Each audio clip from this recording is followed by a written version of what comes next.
Bienvenidos sean hoy. Ok, gracias.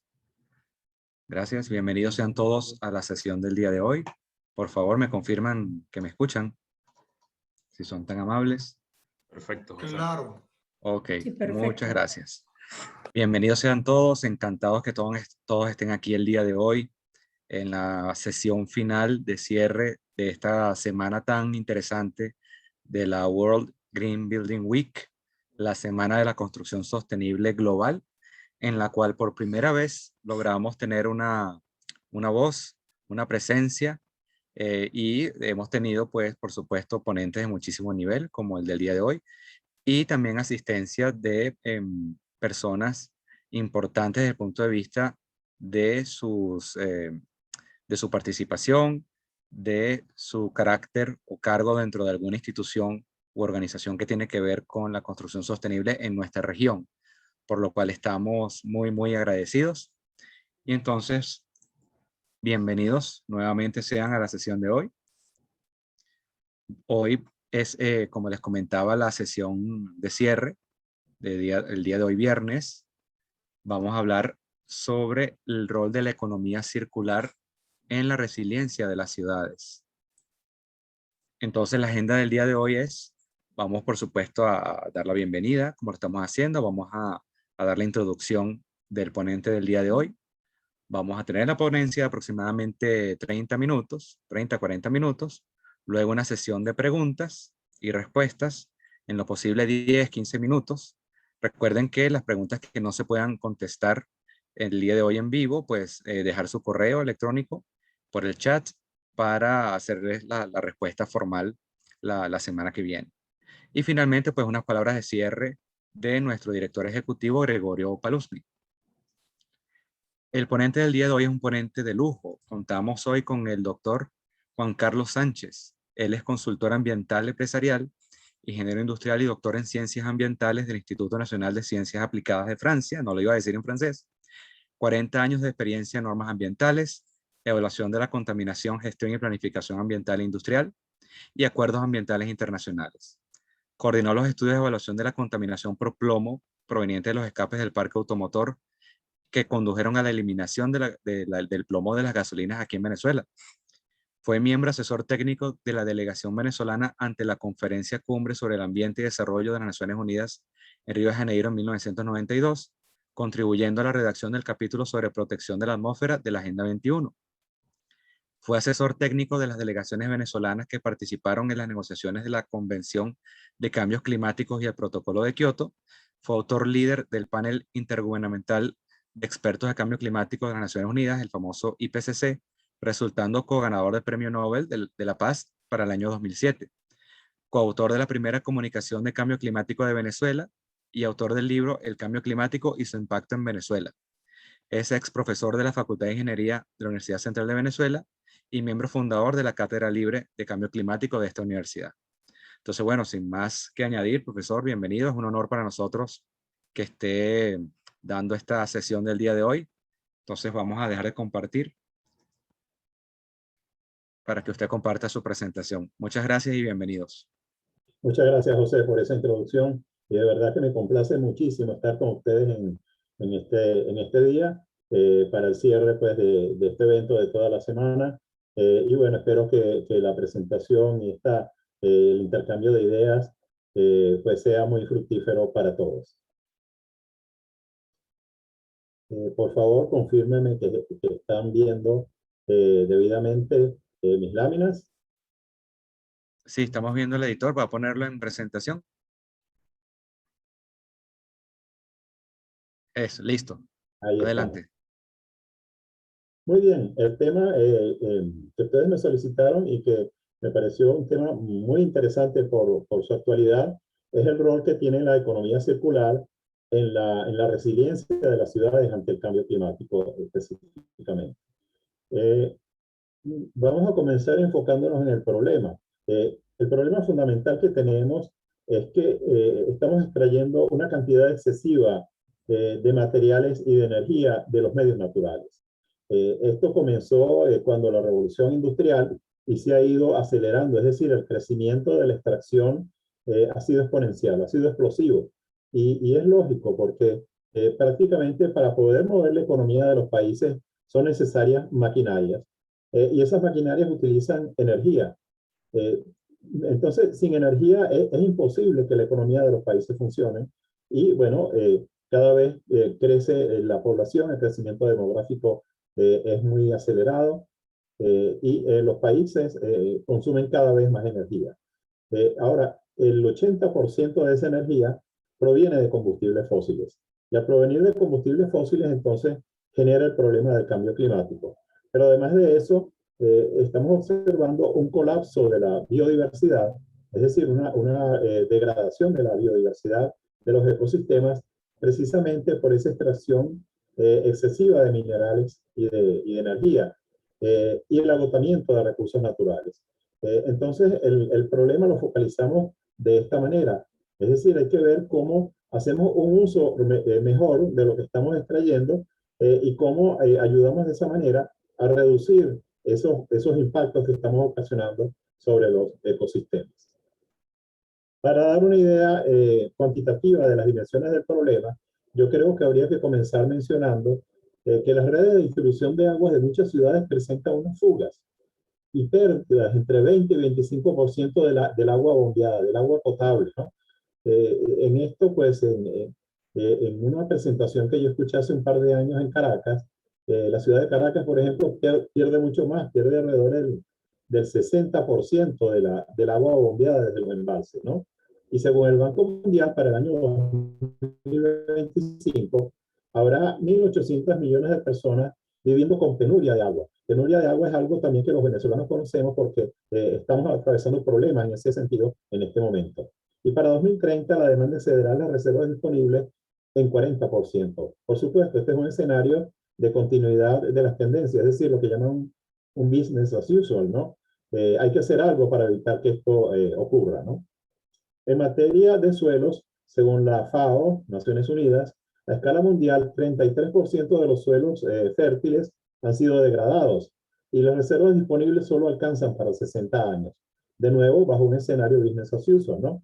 Y esto se debe más que todo a la contaminación ocasionada por la agricultura mecanizada intensiva y por la extensión de las urbanizaciones. En materia de minerales, bueno, apenas 6% de los materiales que circulan en la economía se reciclan. Esto es bien curioso. Cuando yo era estudiante, y eso hace ya varias décadas, ya se hablaba y se hacía reciclaje. Y sin embargo, el reciclaje no ha avanzado todo lo que pudiera avanzar. Y solamente 6% de los materiales se reciclan, ¿no? Existen decenas de miles de productos químicos que no son reciclables, es decir, que una vez que se usan no se pueden recuperar, y numerosos metales costosos que cuesta muchísimo producirlos, pero solo se utilizan una sola vez, se utilizan y luego se descartan, ¿no?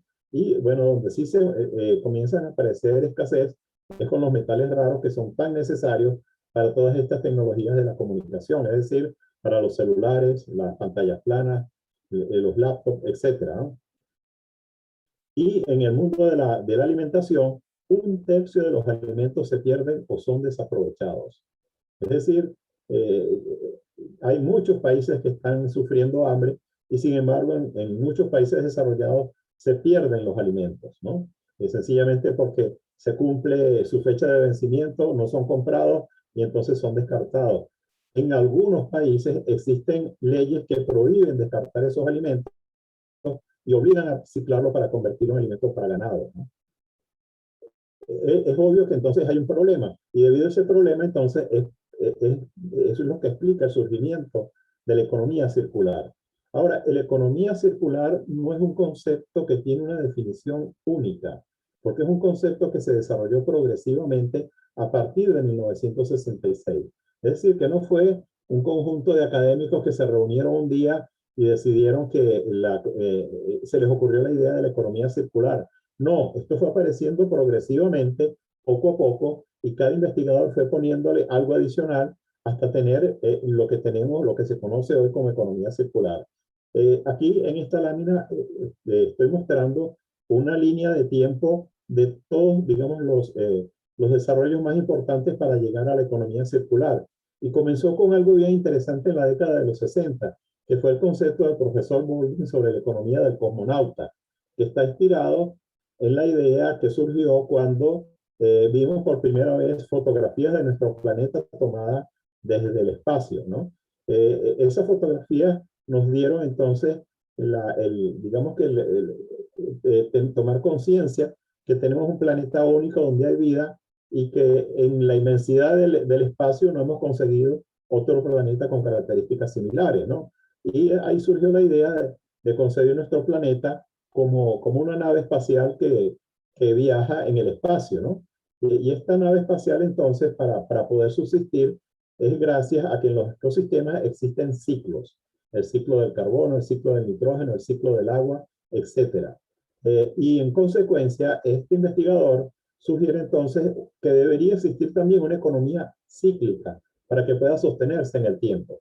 Y de ahí en adelante comenzaron a aparecer los conceptos adicionales como la economía en ciclo, la economía circular, los ciclos de la economía circular, el famoso concepto cradle to cradle, hasta llegar al trabajo de la Fundación Ellen MacArthur, que está propiciando la aceleración de la transición hacia una economía circular en todos los países. Vamos a ver ahora para que hablemos todos o para que estemos, concordemos todos con las mismas ideas. Esto de la economía circular proviene entonces en digamos, un cuestionamiento del modelo lineal de la economía, conocido pues con el nombre de la cuna a la tumba. Es decir, es un modelo en el cual yo tengo un depósito de recursos naturales que es la naturaleza. De ese depósito de recursos naturales, yo capto esos recursos para convertirlos en materias primas que van a las instalaciones de producción de los bienes de consumo, de producción y de uso de los bienes de consumo. Entonces, aquí hay una flecha con un signo positivo descendente que representa el consumo. Es una flecha gruesa porque consumimos muchos bienes, ¿no? Esos bienes se consumen ¿en dónde? En las ciudades, en las casas, en las empresas, en fin. Aquí yo pude haber colocado un país, una ciudad, una empresa en este bloque que aparece aquí, donde hay una ciudad. Esa ciudad representa entonces otro almacén, otro depósito, y es el depósito de toda esa cantidad de bienes que acumulamos en la ciudad. Llámese edificios, llámese vehículos, llámese alimentos, en fin, todo lo que acumulamos en la ciudad. ¿Por qué? Porque no todo lo que consumimos regresa como residuo, digamos que luego devuelto como residuo, que es la flecha que aparece con un signo menos, la flecha blanca con un signo menos. La diferencia entre las dos flechas, la gruesa del consumo y la delgada, que es lo que descartamos, nos da el grueso de la flecha descendente de color verde, que representa entonces la adición neta al stock, es decir, la adición neta a lo que queda almacenado en la ciudad, ¿no? Lo que descartamos entonces, que son residuos, si no hacemos nada con ellos, sino sencillamente descartarlos, van a un botadero de basura, es decir, a un vertedero, y conforma entonces un tercer almacén. Tenemos entonces tres almacenes: el stock de materia natural, en la naturaleza; tenemos el almacén de la ciudad que acumula bienes manufacturados, y luego tenemos el stock de desechos. La economía circular no es otra cosa sino la gestión de estos tres almacenes. Esa gestión lo que persigue es extraer el mínimo de recursos naturales, extraer cada vez menos para reducir los impactos de la extracción, manejar o gestionar de lo mejor posible la cantidad de recursos que están dentro de la ciudad o dentro de la economía, y reducir a un mínimo lo que va descartado, lo que va a desechos. Esa es la idea, ese es el objetivo último de la economía circular. Antes de que existiera la economía circular, existió el reciclaje. Vamos a entrar en el reciclaje. Antes quiero mencionar también aquí que en este esquema de lineal se producen impactos ambientales, es decir, hay un impacto ambiental por la extracción, por el extractivismo, hay un impacto ambiental que ocasiona la fábrica, es decir, el sistema productivo, y hay un impacto por la descarga de los desechos. El reciclaje consiste en que no descartar todos los residuos como desechos, sino tomar una parte de los residuos y crear un primer bucle, es decir, un primer ciclo de acondicionamiento de esos residuos para que se conviertan de nuevo en materia prima. El que yo pueda hacer esto, es decir, traer esta línea de materia prima de nuevo a mi proceso productivo, me reduce la cantidad de lo que tengo que extraer del medio natural, porque lo estoy aportando a través del reciclaje. Entonces, el reciclaje de esta manera, pues es una maravilla, porque nos reduce la extracción de recursos. Sin embargo, en el reciclaje, lo que se acumula aquí en la ciudad no cambia, porque este balance de lo que se consume menos lo que descartamos me sigue dando una flecha de un grosor significativo, que es la flecha de la adición neta a al depósito artificial de la ciudad, ¿no? De tal manera que el reciclaje no es economía circular porque no está manejando el depósito de la ciudad. En este esquema, entonces, el reciclaje, la acumulación sigue siendo superior a los residuos y significa que continúa creciendo la acumulación y con ello la sustitución de espacios naturales por artificiales por crecimiento, por el crecimiento urbano fundamentalmente. Cuando hablamos entonces de economía circular, esto tiene unas metas, es decir, hacia dónde debería llegar la economía circular. La economía circular debe tratar de responder a estos tres retos. Primero, que el reciclaje sigue manteniendo la extracción alta. Yo tengo que bajar aún más, bajar aún más esta extracción. Segundo, que la acumulación se mantiene alta. Yo tengo que reducir esta acumulación, sacar materiales de aquí para ponerlos a reciclar, de tal manera de poner más gruesa esta línea de reciclaje y reducir más la extracción primaria y reducir al máximo entonces los desechos. Eso es lo que busca la economía circular, porque en el reciclaje la extracción de materias primas del medio natural sigue siendo demasiado grande y se hace cada vez más grande a medida que aumenta el consumo.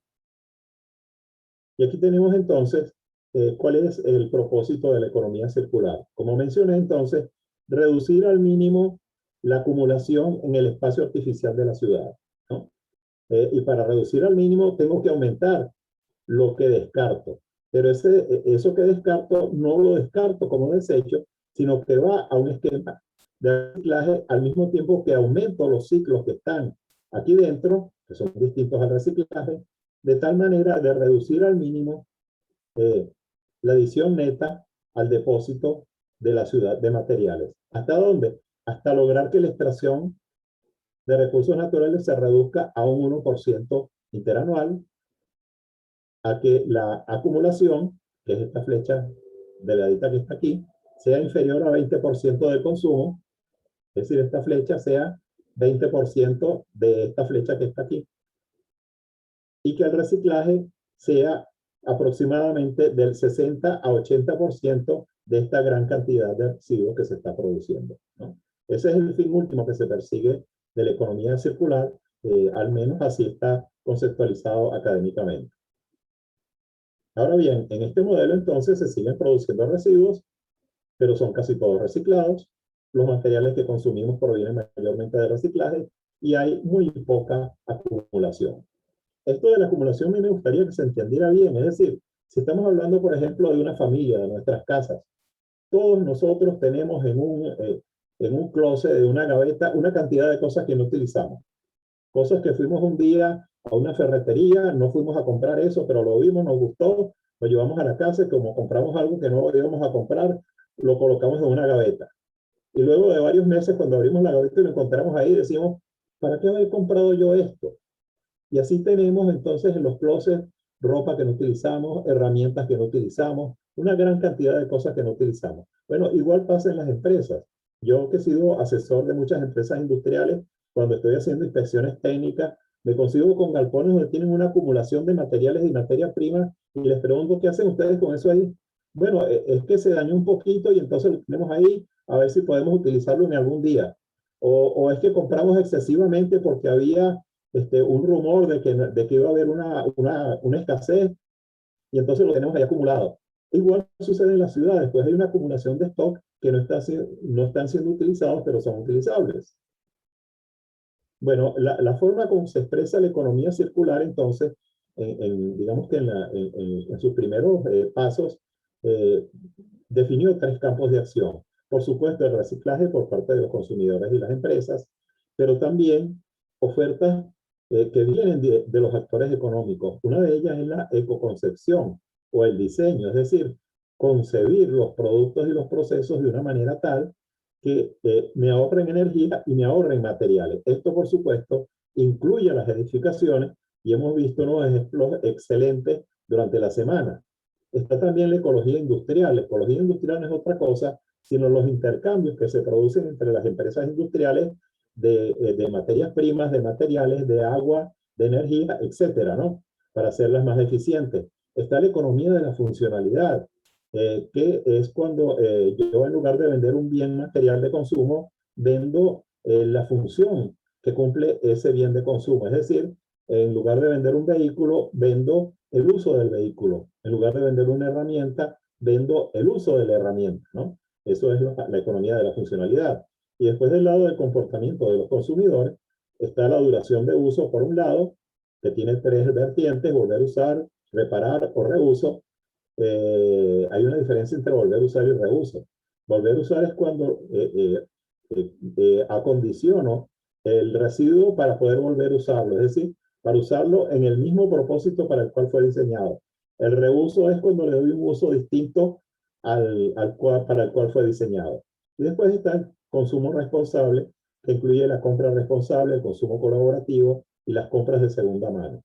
Así va evolucionando entonces la idea de la economía circular hasta llegar al famoso gráfico de la Fundación Ellen MacArthur que posiblemente todos conocen, ¿no? Que es el llamado gráfico de mariposa. La Fundación Ellen MacArthur se dio a la idea de analizar y colocar en este gráfico todos los ciclos posibles, tanto los ciclos que son en toda, digamos, la línea o la cadena de producción y de uso de los servicios y de los bienes de consumo.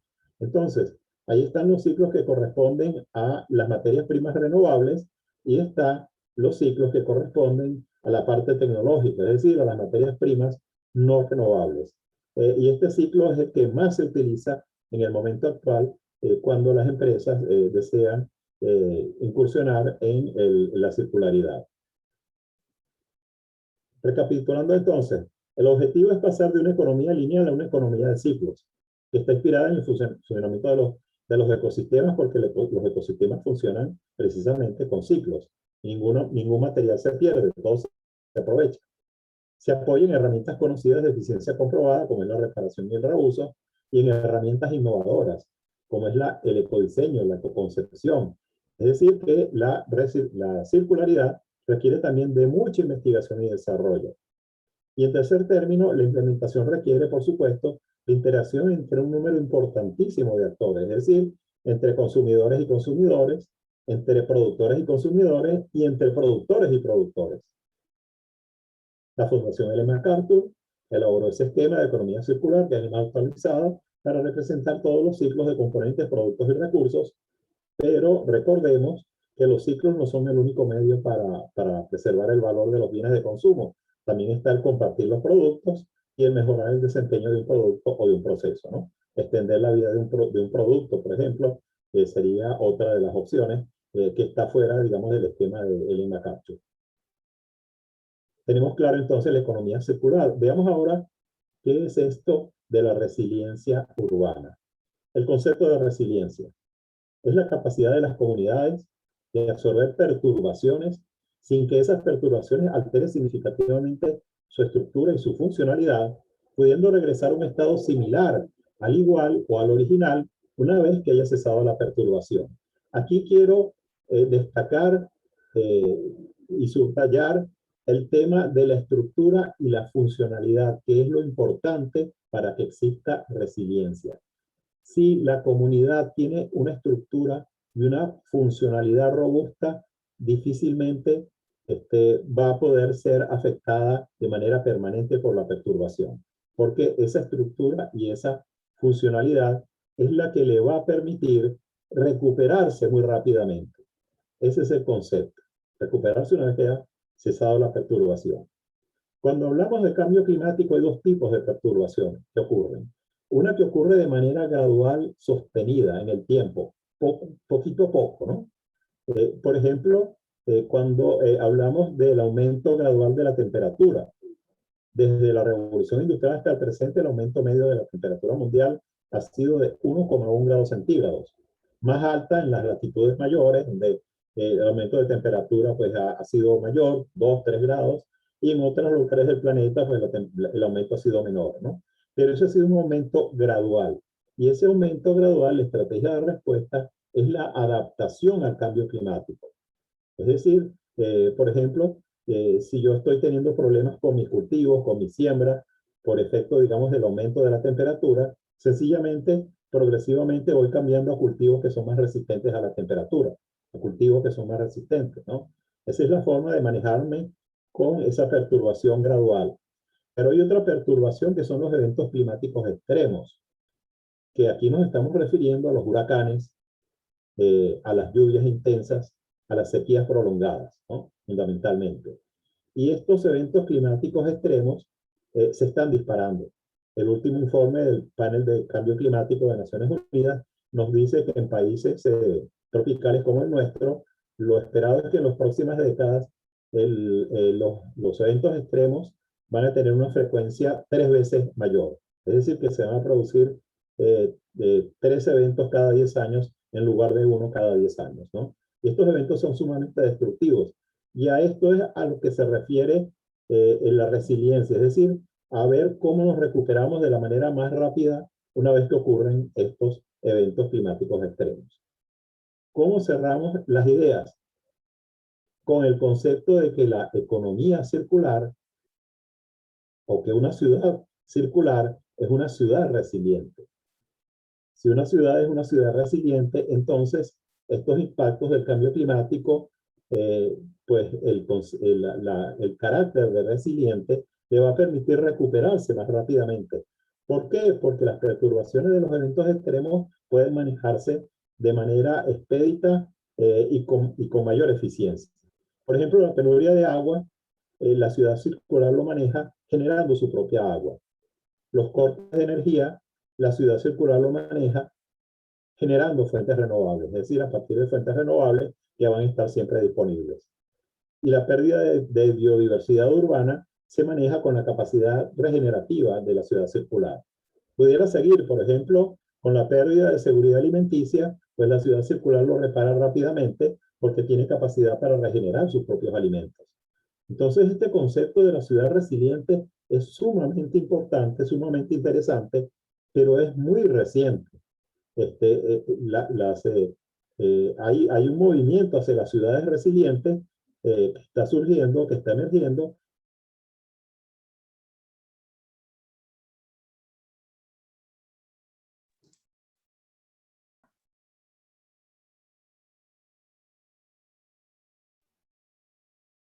Creo que ya regresó mi audio.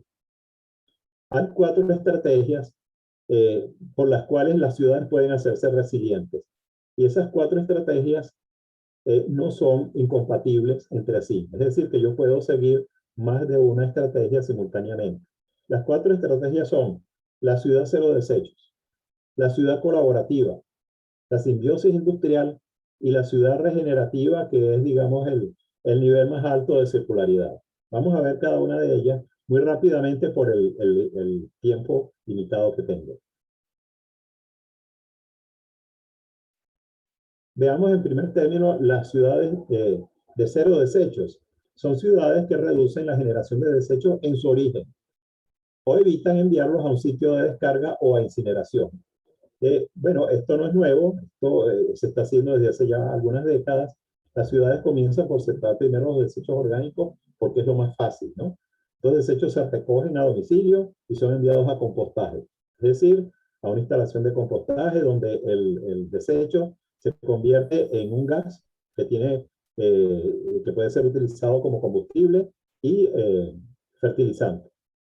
Es lo más rápido y lo más fácil de hacer. Pero luego siguen los otros residuos que pueden ser reciclados, es decir, el plástico, el vidrio, el metal, el papel.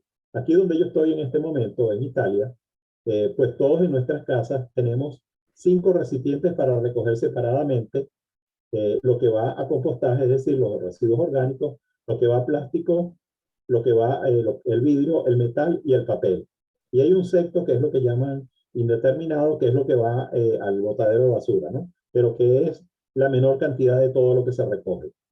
Y esto es colocado en recipientes, en contenedores separados que están en los edificios, en la calle, y luego viene un camión de una empresa privada del reciclaje de plástico, del reciclaje de vidrio, y recoge su residuo y va y lo recicla, ¿no?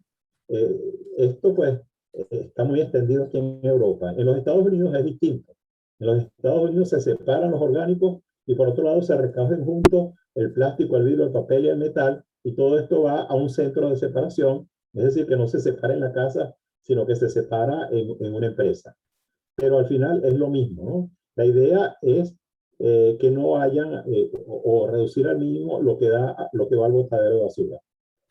La reducción en el origen también es otra de las iniciativas que está incluida dentro del cero desechos, que es la prohibición genérica de la venta de algunos de los embalajes. Por ejemplo, los embalajes de poliestireno, esos embalajes donde antes nos vendían las hamburguesas.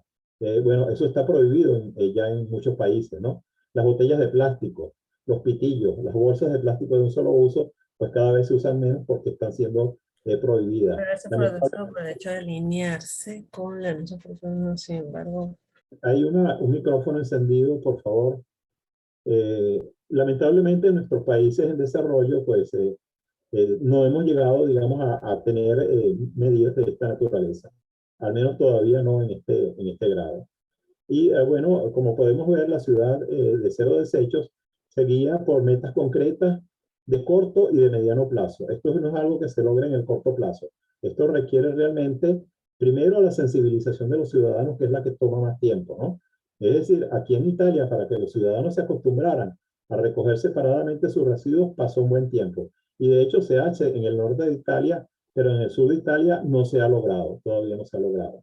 Y les voy a dejar esta referencia, este enlace, que muestra con mucho detalle cómo lo está haciendo Escocia. Escocia fue una estrategia cero desechos a nivel, digamos, de todo el país, de Escocia. Y bueno, aquí van a encontrar en esta referencia cómo ellos establecieron sus metas y cómo han ido avanzando poco a poco hasta lograr todas las metas que tienen para distintos horizontes de tiempo. Hablemos ahora de la segunda estrategia, que es la ciudad colaborativa.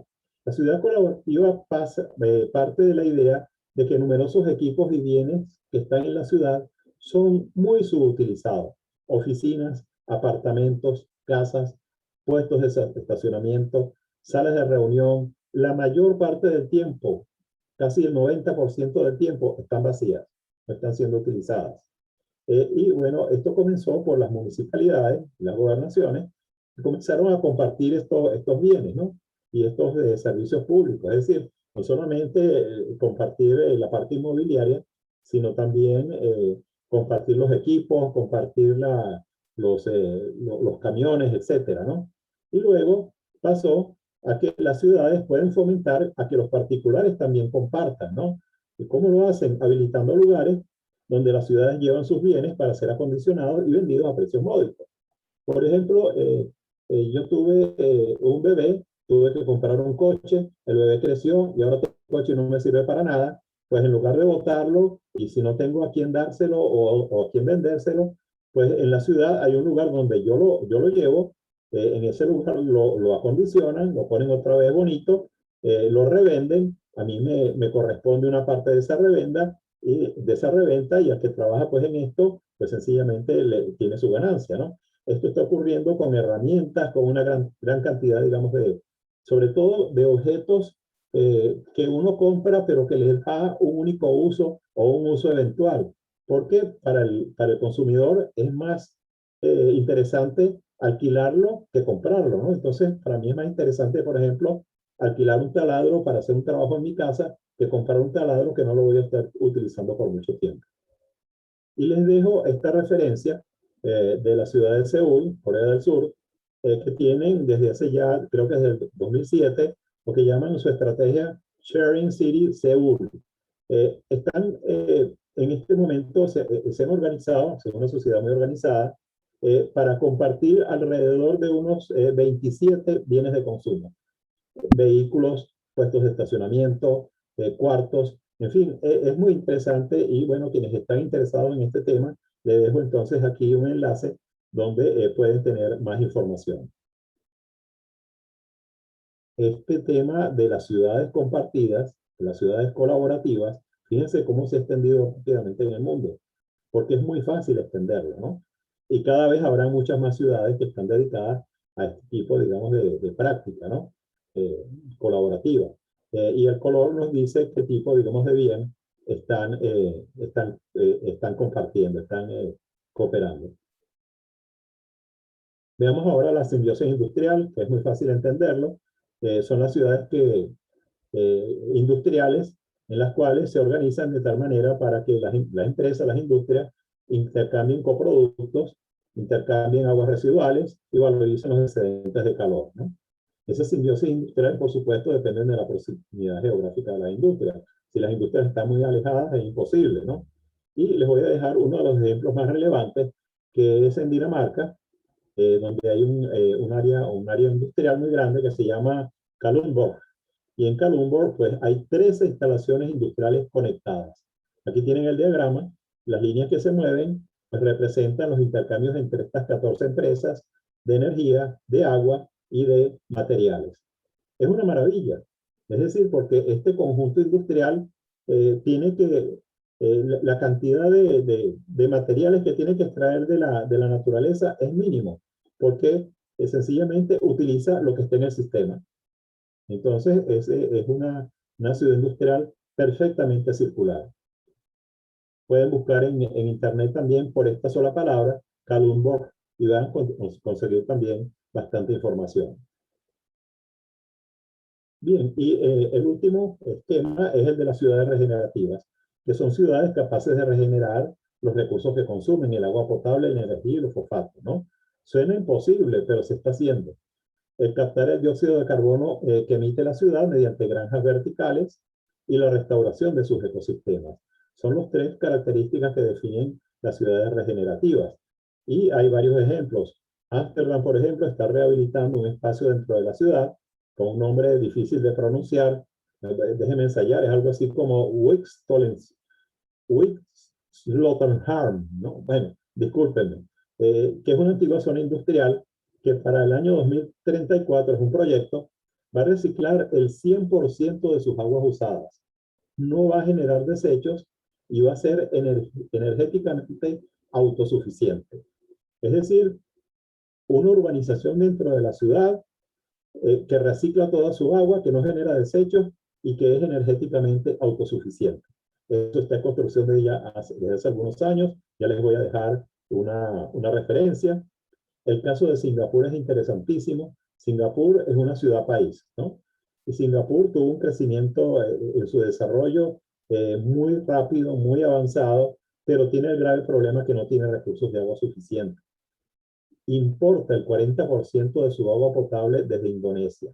Y ellos han hecho un esfuerzo para, digamos que reducir esa dependencia de Indonesia, construyendo 4 enormes plantas de reciclaje de agua usada que utilizan sistemas de membrana de alta tecnología y desinfección con radiación ultravioleta.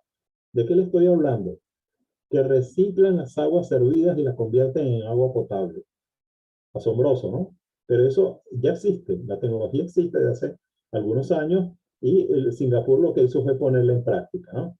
Y luego está el tema de las granjas verticales que existe ya en varios países, particularmente en Ámsterdam, en New York y en Montreal. Aquí tienen una imagen de esta urbanización en Ámsterdam que está siendo construida. Pueden notar en la imagen la gran cantidad de instalaciones de energía eólica y de energía solar en los techos de los edificios para ser totalmente autónomo energéticamente. Y les dejo entonces también un enlace para todos aquellos que puedan estar interesados, particularmente los arquitectos, porque toda la información está en Internet. Y aquí tienen una imagen de una granja vertical, ¿no? Estas granjas verticales permiten entonces la elaboración de alimentos dentro de edificaciones con un mínimo consumo de agua, porque todo el agua que no absorbe la masa vegetal es reciclada, es 100% reciclada. La diferencia o la dificultad que enfrentan las granjas verticales es que consumen mucha energía eléctrica, ¿no? Pero si esa energía proviene de fuentes renovables, pues entonces excelente, ¿no? Hay mucha información sobre granjas verticales también en la web. Ahora, no creo que no me queda ya mucho tiempo, pero voy a dejarle esta lámina donde hay, digamos, la secuencia de cómo se llega a una ciudad circular. Es en 3 pasos. Primero hay que tener una visión donde se analiza todos los flujos de materiales que entran en la ciudad, todos esas materias naturales, esos recursos naturales que entran en la ciudad y todos sus vectores, ¿no? Como no se puede circular todo, hay que trabajar primero con un perímetro, es decir, focalizarse en los materiales prioritarios, los que más nos interesan, bien sean los alimentos, bien sean los plásticos, bien sean los materiales de construcción, ¿no? Luego definen un alcance, es decir, ¿a dónde quiero llegar yo con esto de la circularidad? ¿Quiero llegar a una ciudad cero desechos? ¿Quiero reducir las emisiones de dióxido de carbono? Tengo que definirlo. Y una vez definido, puedo identificar los beneficios económicos, ambientales y sociales de ese desarrollo, de esa iniciativa. Una vez que tengo entonces mi alcance claro, mi visión clara, paso a la parte cuantitativa, es decir, a evaluar y priorizar todas las prioridades, ¿no? Entonces cuantifico los beneficios de las oportunidades escogidas y determino las barreras de implementación, que es lo que me puede impedir avanzar con la iniciativa. Puede ser, por ejemplo, que las inversiones son muy altas, que mis infraestructuras son insuficientes o que hay un vacío reglamentario, por ejemplo. Entonces tengo que resolver esto, ¿no? Y eso me va a permitir entonces ir a la tercera fase, que es establecer una hoja de ruta. Una hoja de ruta hacia la circularidad urbana. Y en esa hoja de ruta yo voy a establecer cuáles son mis palancas, cuáles son los medios por los cuales voy a implementar la circularidad en la ciudad.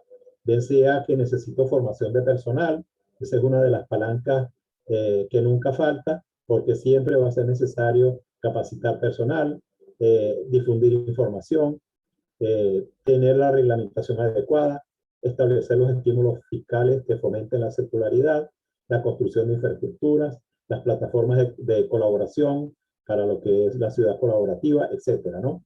Y definir también los indicadores de seguimiento a la implementación. Bueno, estos son los 3 pasos que siguieron, por ejemplo, la ciudad de Londres y la ciudad de París para tener entonces su hoja de ruta. Y les voy a dejar como última lámina esto que me parece extraordinario, me enteré recientemente, y es que un país decidió tener una hoja de ruta no para una ciudad, sino a nivel nacional. Es el caso de Finlandia, que definió una hoja de ruta hacia la circularidad para todo el país. Y ya no tengo tiempo de explicarles todos los detalles, pero le dejo entonces la lámina como información, de tal manera de poder escuchar algunos de sus comentarios y algunas de sus preguntas. Muchas gracias por escucharme.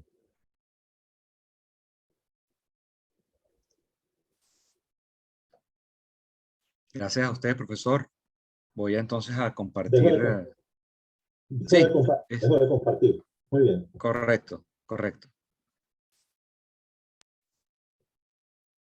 Muchísimas gracias, entonces, profesor, por tan valiosa información, muy al lugar y para un excelente cierre de nuestra semana. Todo lo que son las estrategias, todo lo que se puede implementar en conjunto, no solo con los aspectos técnicos de la construcción, sino también a nivel urbano y a nivel de ciudad, pues porque es justamente el ámbito en el que nos desenvolvemos. Entonces, si me permite, vamos entonces a la sesión de preguntas.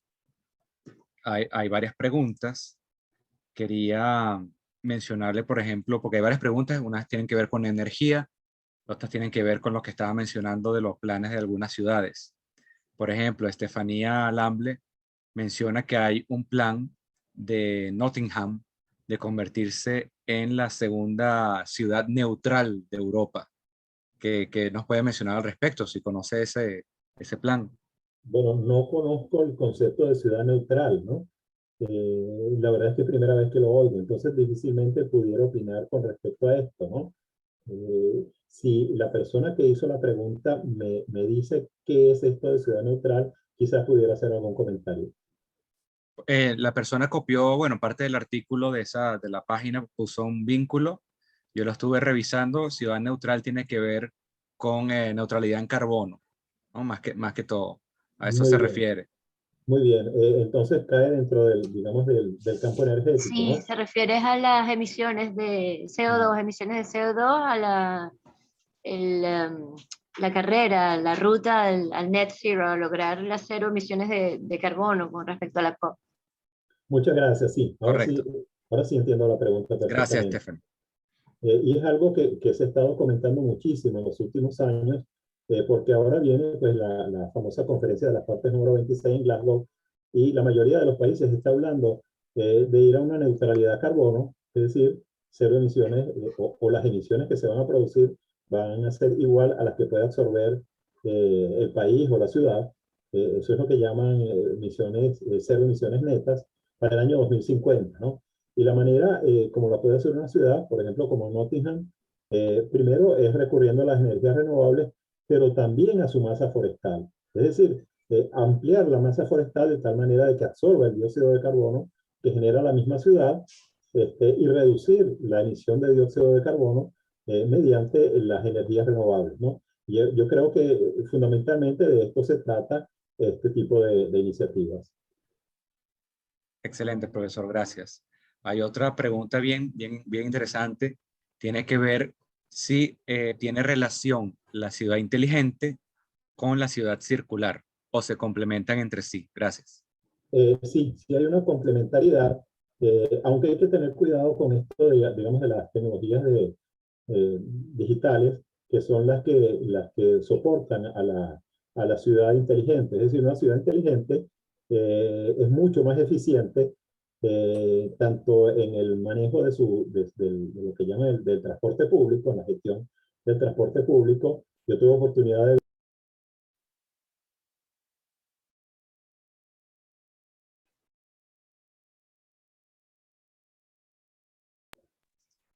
Profesor, ajá, creo que se le fue el audio. Ahora, Disculpe, ok. por alguna razón se salió mi micrófono. Repito, esto de las ciudades inteligentes es complementario con la ciudad circular, porque la ciudad inteligente pues recurre a todas las tecnologías digitales para hacerla más eficiente, ¿no? Yo tuve oportunidad de estar recientemente en Bristol, Reino Unido, donde, por ejemplo, el transporte público es una maravilla. Es decir, para yo ir a tomar un autobús, yo tengo una aplicación que me dice a qué hora va a pasar el autobús por la, eh, por la parada. Y funciona de maravilla. Yo puedo pagar a través, digamos, de la aplicación, etcétera, ¿no? Y esto funciona no solamente para el transporte público, sino para el movimiento completo de mercancías, para los flujos de bienes y consumo dentro de la ciudad. Entonces, eso hace que se reduzca considerablemente el consumo de energía. Y eso, pues, apoya a la circularidad. De tal manera de que sí son complementarios, pero hay que tener cuidado con el uso de la tecnología digital, porque las tecnologías digitales, todos lo sabemos, son muy consumidoras de energía. Para que todo esto que estamos haciendo ahora, que estamos trabajando a través de Zoom, que podemos comunicarnos tan fácilmente, pues todas estas empresas, llámese Apple, llámese Google, tienen unas máquinas que son unos servidores, que son unos monstruos consumidores de energía enormes, ¿no? Entonces, la ciudad circular puede beneficiarse de la ciudad inteligente, pero cuidado, también puede ocasionar problemas con esto del elevado consumo de energía de la tecnología digital. Así es, profesor. De hecho, en la nueva agenda urbana se contempla lo que es el enfoque de Smart Cities o ciudades inteligentes como una estrategia para lograr la sostenibilidad o ciudades sostenibles. Pero hay que tener en cuenta tal cual no solo el consumo de energía de estas tecnologías, sino también de minerales. Todo lo que son los minerales y tierras raras y que se necesitan justamente para estas tecnologías. Sandra Ornés, saludos Sandra. Hay muchos mensajes de felicitaciones, profesor. Y Sandra pregunta, quisiera preguntar si conoce cómo se han alineado estas iniciativas con regulaciones locales. Muy interesante pregunta. Un gran saludo para ti, Sandra. La verdad que me complace que estés en la reunión de esta tarde. Bueno, sí, efectivamente, por ejemplo, a nivel de la Unión Europea hay una directiva de la Unión Europea para fomentar la circularidad, ¿no? Yo no la conozco en detalle, sé que existe, pero los países, las ciudades y las empresas se han dado cuenta del enorme interés que tiene la circularidad, que son muchos, pero fundamentalmente dos. Primero, una reducción de costos, porque trabajar circularmente pues, te reduce muchísimos costos en la manufactura de bienes y servicios. Y segundo, porque tienes una garantía de suministro de todos los recursos que necesitan para producir los bienes y servicios, ¿no? Entonces, estos dos beneficios, aparte del beneficio ambiental y aparte de los beneficios sociales, son de sumo interés para las ciudades que lo han entendido, para las empresas, y por eso es que se ha disparado esto de la circularidad. Créanme que aquí en Europa prácticamente las grandes empresas están alineadas con la circularidad y ahora van, digamos, a un paso fundamental, suplementario, que es bajar a la pequeña y mediana industria que pueda hacer circularidad también. En Latinoamérica no estamos tan avanzados, hay, digamos, digamos que un retardo, pero hay mucho entusiasmo también, es decir, se han multiplicado las reuniones en las cuales se habla de circularidad, pero fundamentalmente en los medios privados, en los medios industriales privados. Todavía no ha llegado a los medios públicos. Entonces hay que hacer un esfuerzo, y ese esfuerzo tiene que venir de todos nosotros que entendemos la circularidad, para que le llegue el concepto a las autoridades de las ciudades, para que también apoyen la circularidad en cada una de las ciudades. Ok, perfecto. Gracias, profesor. Vamos a hacer un par de preguntas más. En Latinoamérica, Jesús Laurentín, ¿en Latinoamérica conoce algún ejemplo que se esté avanzando en sentido de ciudad circular? No, a nivel de ciudad no. Lo que conozco es a nivel fundamentalmente de empresas y de empresas privadas, que como dije, pues han comprendido muy rápidamente los beneficios de la circularidad, y están tratando de implementarlo. Y esto pues ha sido tan rápido que no lo piensan dos veces y se buscan la asesoría de quienes ya lo han hecho, ¿no? Y bueno, hasta donde yo sé, la Fundación Ellen MacArthur pues no se da abasto para atender tantas solicitudes, digamos, de consultoría de empresas para hacer economía circular. Ya, perfecto. El profesor Giovanni Siem, saludos, profesor Giovanni, le envía sus saludos y le pide su apreciación sobre lo que es el proyecto de ciudad de 15 minutos, como por ejemplo en París. Muchas gracias. Sí. Muchas gracias, Giovanni. Un cordial saludo para ti también. El concepto de la ciudad de 15 minutos es que es una ciudad en la cual los habitantes funcionan también a nivel, digamos, de urbanización, o de quartier, como llaman allá en Francia, ¿no?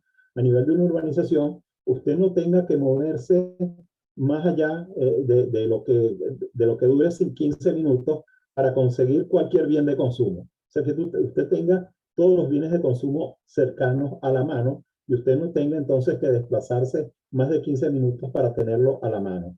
Ese concepto, esa definición también tiene un vínculo con la circularidad, porque usted reduce entonces los traslados, usted reduce los desplazamientos y reduce las emisiones de los vehículos para desplazarse. Es muy interesante ese concepto. Hasta ahora sé que se está haciendo exclusivamente en un par de urbanizaciones en París, pero hay que observarlo, hay que hacer seguimiento porque pudiera dar, digamos, resultados interesantes. Así es, profesor. Se ha ido animando los participantes han ido preguntando un poco más. Vamos a hacer dos preguntas más y por favor los que no les hemos podido responder, dejen su correo para responderle de manera calmada, formalmente, a la brevedad posible. La semana que viene vamos a estar respondiendo todo porque tenemos la lista de preguntas desde el día lunes. Entonces, Oladis Troconis Muchísimas gracias y felicitaciones por compartir su experiencia sobre particular. Mi pregunta se refiere a nuestro país. ¿Qué propondría usted para que en Venezuela se pueda aplicar esta tecnología o estas estrategias que estaba planteando sobre la ciudad circular? Bueno, en nuestro país hay que hacer, hay digamos que unas acciones previas que son sumamente necesarias. Primero hay que recuperar la generación y la distribución eléctrica, que sabemos es muy deficitaria en el país, ¿no? Teníamos uno de los servicios eléctricos más completos de toda Latinoamérica y actualmente tenemos un sistema bueno, todos sabemos lo que está pasando, ¿no? Entonces, lo primero es recuperar esa seguridad energética, porque sin electricidad no se puede hacer casi nada, ¿no? Y en las ciudades, pues menos, ¿no? Y claro, pues hay otras cosas que son muy necesarias, que es la recuperación de las infraestructuras urbanas, ¿no? A partir de ahí podemos comenzar a hacer economía circular, antes no. Y bueno, para hacer esa economía circular hay que hacerlo siguiendo los 3 pasos, no hay que inventar la rueda, los 3 pasos que mencioné al final de mi presentación, ¿no? Esos 3 pasos uno no puede saltárselos, ¿no? Y le doy un ejemplo clarísimo de esto. Ustedes se recuerdan una vez que se propuso algo así, yo no me acuerdo del término exacto, de hacer gallineros verticales en la ciudad de Caracas. ¿Qué éxito tuvo eso? Ninguno. Ninguno, porque no siguió ninguna metodología, ningún procedimiento. Armaron uno en el centro de Caracas y después se desarmó y no hicieron más ninguno. Entonces aquí hay que utilizar la metodología y hacerlo pues por esa fase para que pueda tener alguna posibilidad de éxito. Gracias, profesor. Una última pregunta y luego un planteamiento. Ok, Víctor Víez, buenos días. Me gustaría saber qué tanto se está manejando el concepto de ciudades esponja que absorben y gestionan mejor los elementos hídricos, tanto por fuentes naturales como la lluvia y las redes de suministro, con este tema de las ciudades circulares y qué tan viable sería considerando toda la reurbanización y, bueno, y trabajos de adecuación que se requerirían. Bueno, sí, esta es una idea que parte, digamos, del surgimiento de una tecnología que son concretos que permiten tener, digamos, una capacidad de filtración de las aguas. Es decir, que las aguas, los pavimentos hechos con, las superficies hechas con este tipo de pavimentos no acumulan el agua. Entonces no se producen inundaciones, sino que el agua percola hacia el subsuelo.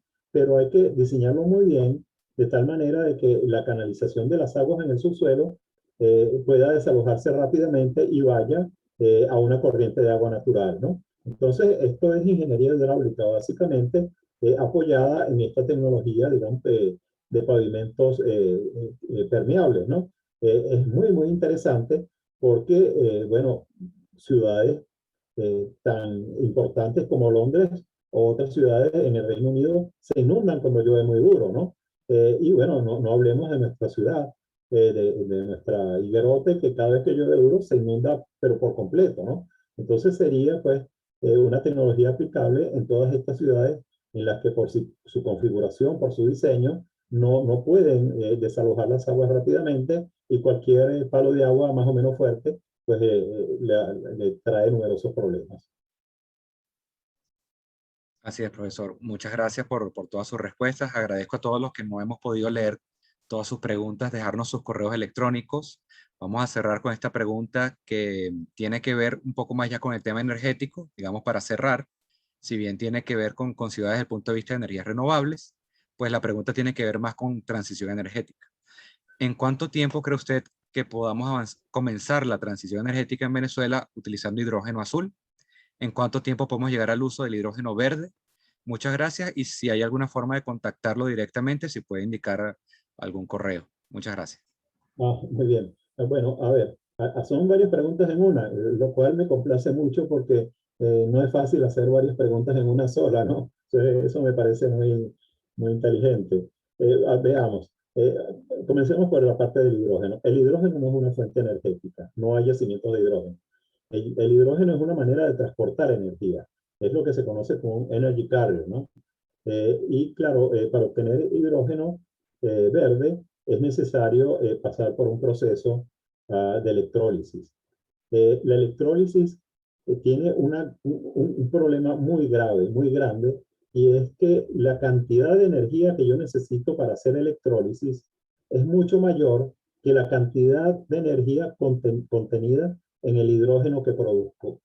Repito, la cantidad de energía que necesito para la electrólisis del agua es mucho mayor que la cantidad de energía contenida en el hidrógeno que obtengo. Entonces, en ese sentido, el hidrógeno, por supuesto que es una forma muy limpia y muy, yo diría, sustentable de transportar y de usar energía, porque no genera gases de invernadero, lo que genera es vapor de agua cuando se usa, pero sin embargo, la obtención del hidrógeno no es para nada sustentable, no es sustentable. Y claro, lo que sí ha sucedido es que ha ocurrido mucha información, han inundado las redes, pues sencillamente empresas interesadas en promocionar el hidrógeno, pero el hidrógeno, hasta tanto no se logre bajar la demanda energética de la electrólisis, no es sustentable. Discúlpenme que me olvidé la primera parte de la pregunta. Sí, tenía que ver con transición energética. ¿En cuánto tiempo podemos lograr implementar ese hidrógeno azul y luego hidrógeno verde aquí en nuestro país? Bueno, la transición energética se está buscando con las energías renovables, no tanto con el hidrógeno, ¿no? Por lo que acabo de mencionar. Ahora, esa transición energética todavía no ha empezado. Se ha hablado muchísimo en las redes, pero todavía no ha empezado. Si uno observa un gráfico que muestre la evolución del consumo mundial de energía, vamos a ver que en la última década aparecieron las energías renovables, muy económicas, competitivas, digamos, con los combustibles fósiles para la generación de electricidad, pero la demanda energética crece mucho más rápido que el crecimiento de las energías renovables.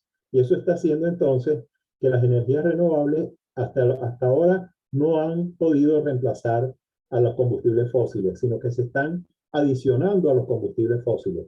Es muy difícil explicarlo sin tener un gráfico a la mano, pero puedo afirmarle que las energías renovables es una promesa de futuro, es una promesa de transición energética.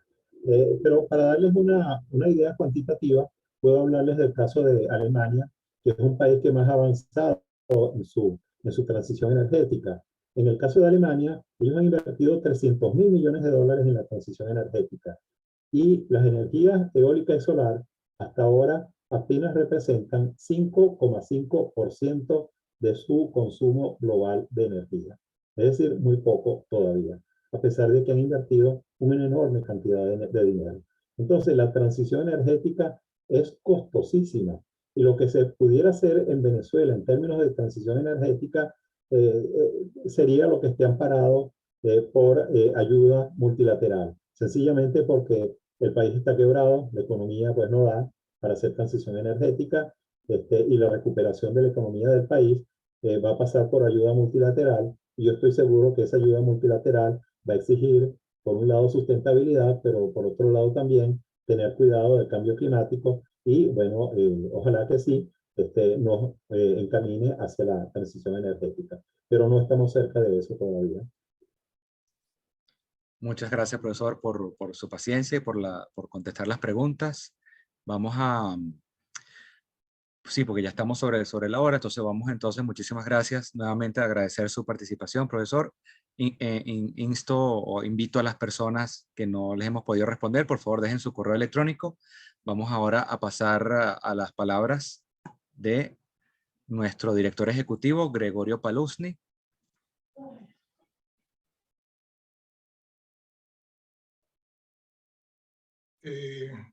Supongo que me deberían estar oyendo.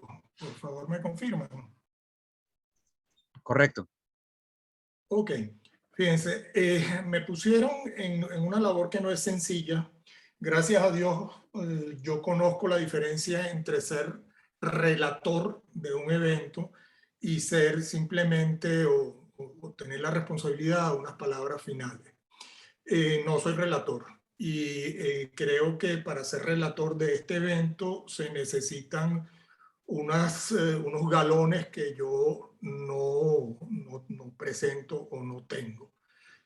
Así que no puedo hacer una relatoría del evento. Lo que sí les puedo decir es en primer lugar, dar mi gran agradecimiento a solamente 2 personas. No quiero decir con eso que las demás personas no merecen agradecimiento, sino hay 2 personas que yo quiero nombrar con nombre y apellido, y las demás simplemente no las voy a nombrar porque como yo soy muy corto de memoria, dar agradecimiento a punta de memoria o a punta de chuleta sería dejar por fuera probablemente a decenas de personas que han contribuido con esta semana o con este evento, y lo cual sería totalmente injusto. Por consiguiente, voy a personalizar el agradecimiento con 2 personas. La primera de ellas, y creo que ambas son 2 invitados de lujo que tuvieron la deferencia y el tiempo de dirigirnos unas charlas y unas palabras. La primera de ellas es la señora Buchanan, en representación al Reino Unido, la cual nos acompañó hace un par de días, el miércoles específicamente. Y por supuesto, la otra persona es Juan Carlos Sánchez, que acaba de culminar su presentación. Particularmente creo que ambas presentaciones fueron de lujo. Eso no quiere decir que las presentaciones de los otros 3 días adolezcan de calidad o adolezcan. No, no, en absoluto. Lo que pasa es que no quiero personalizar porque esto se va a convertir en una ristra de nombres de personas. Entonces, por lo menos como a Juan Carlos lo tengo a mano, mi gran agradecimiento, Juan Carlos. Creo que el tiempo que nos dedicaste es sumamente valioso.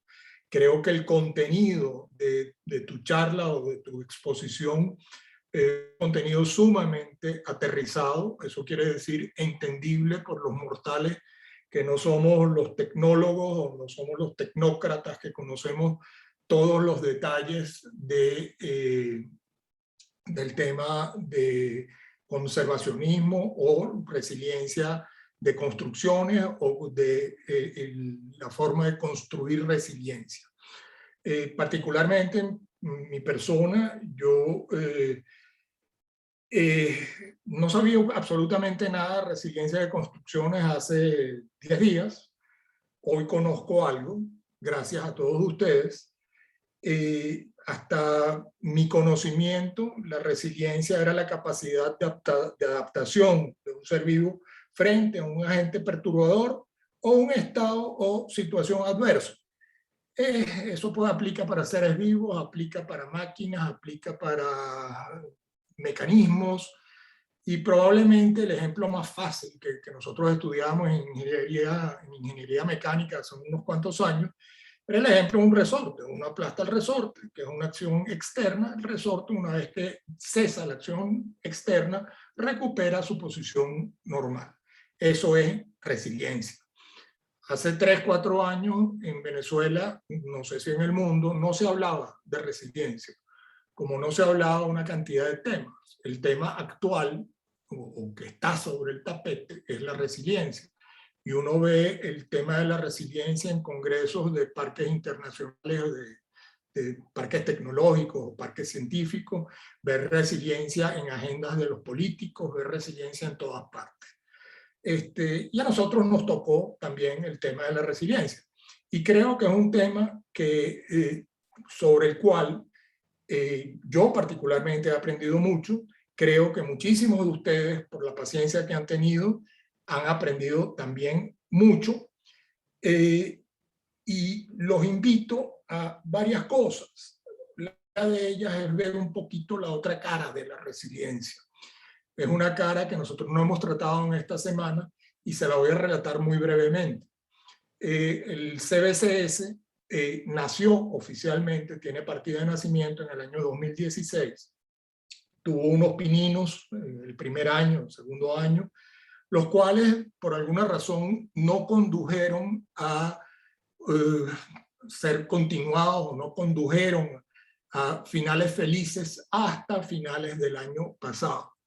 A finales del año pasado, un grupo de profesionales, entre los cuales yo me encuentro o agradezco estar presente, decidimos darle un segundo aire a todo este concepto y a todos estos objetivos y todas estas metas que tiene o se planteó el CBCS original en el año 2016. Si yo recapitulo un poco, a comienzos de este año, nosotros en el CBCS éramos 22 miembros o 22 asociados. Hoy en día somos alrededor de 50 oficialmente inscritos, lo cual implica un crecimiento.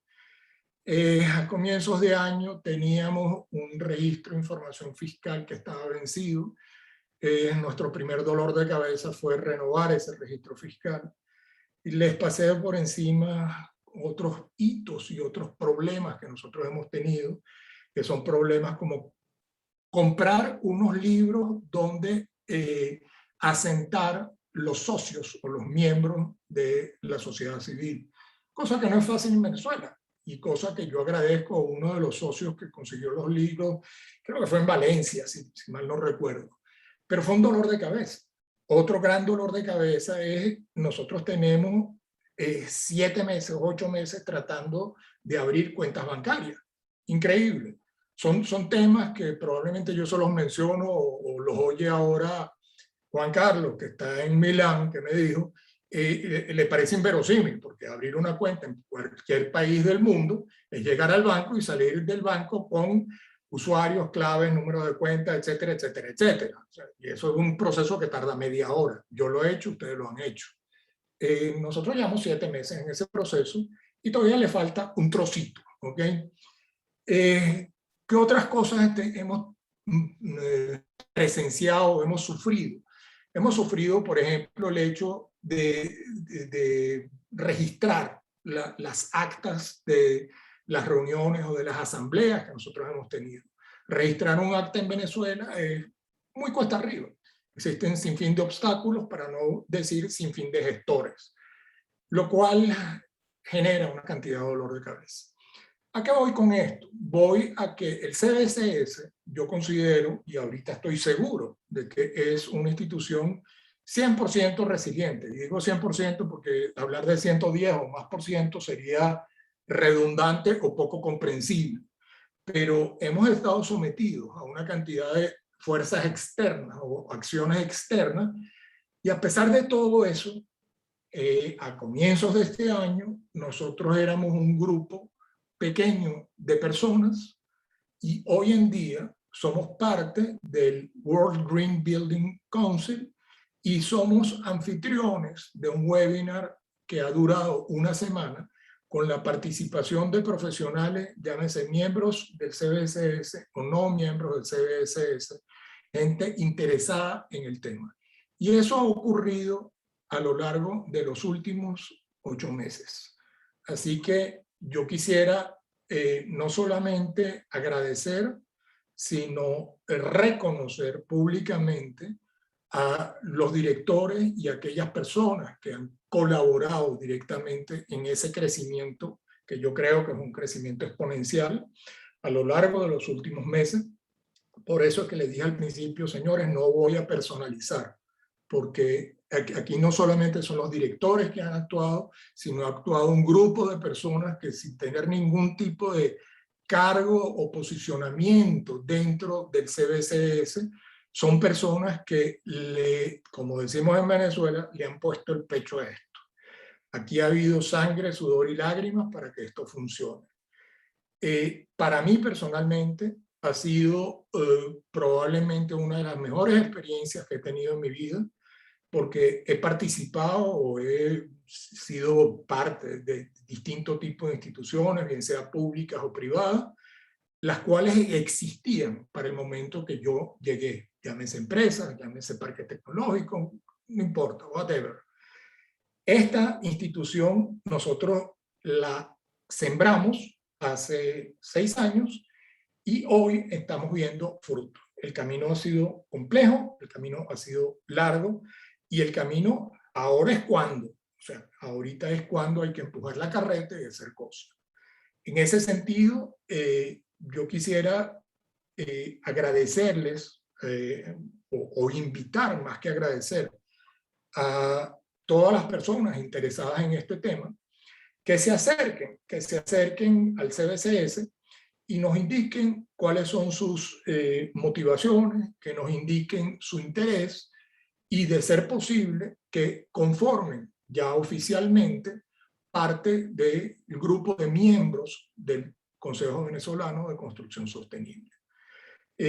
Creo que es el mejor momento que tenemos ahora para conformar o aglutinar un grupo, o este grupo que ha hecho vida con nosotros a lo largo de la última semana, en un movimiento que se llama CBCS, de manera tal de que todos logremos metas y objetivos en los cuales creemos, en los cuales hemos creído durante los últimos años y en los cuales hemos empeñado una cantidad de esfuerzos. Finalmente, para no encadenarme, quería realizar una invitación para justamente lo que me acaba de poner José aquí, con ánimo de que me calle, para el curso de Economía Circular que va a dictar Juan Carlos a partir del 5 de octubre. Va a ser un curso de 4 días, 5, 7, 12 y 14 de octubre, donde nos va a explicar todo aquello que se guardó hoy en su resumida charla de media hora, nos lo va a explicar a lo largo de 4 días. Si mal no recuerdo, son para los días, son 2 horas académicas, ergo 45 minutos cada una de las horas. Por consiguiente, si saco bien la cuenta, vamos a tener 6 horas efectivas o 8 horas académicas con Juan Carlos, y de más está decirle que va a ser un curso de lujo a un precio sumamente asequible, tan asequible que me da pena decirlo aquí, así que por favor consulten. Y nada, muchísimas gracias a todos, aquellos que no han almorzado, buen provecho, y aquellos que están en otras actividades, los esperamos por estos lados. Así que muchísimas gracias, gracias a José y gracias a ustedes por su paciencia.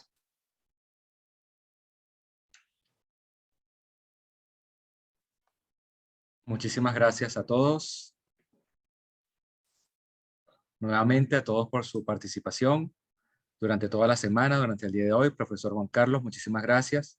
Gracias, Gregorio, por estas palabras de cierre. Y bueno, que estén muy bien todos. Nos seguiremos viendo porque seguiremos haciendo eventos, seguiremos haciendo formaciones y capacitaciones y seguiremos trabajando para la construcción sostenible en nuestro país. Un abrazo a todos y gracias a todos ustedes.